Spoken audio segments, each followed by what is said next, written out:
Step onto Earth 430 million years ago during the Silurian Period, and you would find a stark contrast. The continents are entirely barren, just vast, empty expanses of lifeless rock and sand.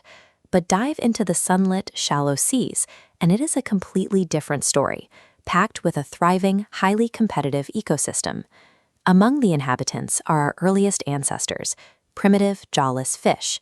They lived with a severe anatomical limitation.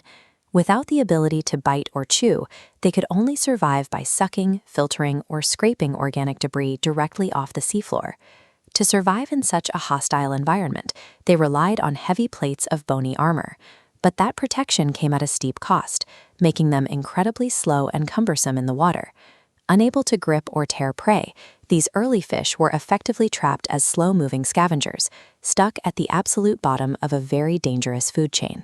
The real rulers of the Silurian Ocean were a terrifying group of predators known as eurypterids, ancient sea scorpions.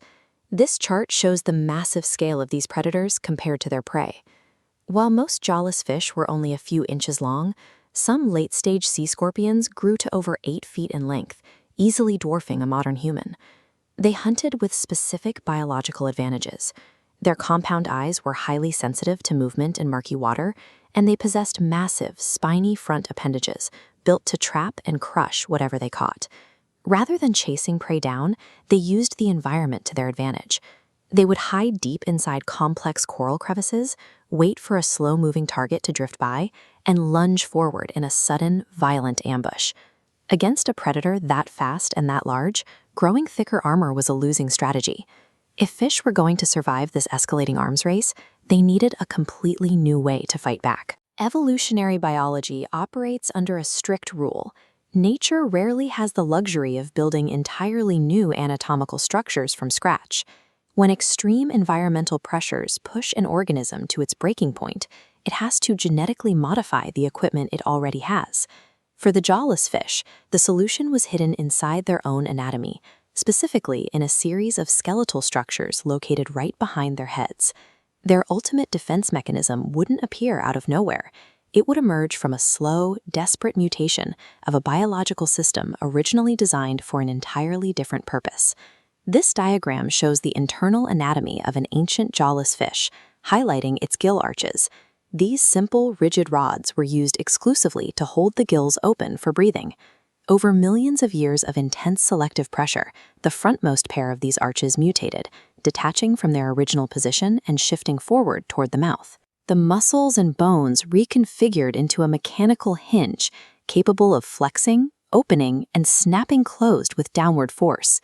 This structural engineering breakthrough created the very first biological jaw. For the first time in history, vertebrates could actively bite, grip, and crush. By repurposing their own breathing apparatus, these fish broke out of their scavenging roles and altered the economics of the ocean. They could finally stop filtering debris and start monopolizing highly energy-rich food sources. Once the jaw was established, a rapid evolutionary explosion followed. The newly jawed fish quickly diversified, leading to heavily armored predators called placoderms, which acted as the first true marine tanks. The massive increase in calories from their new protein-rich diet allowed other fish lineages to grow faster. They could afford to shed their cumbersome bony plates, trading heavy armor for swimming agility. This new combination of speed and biting force was devastating to the sea scorpions.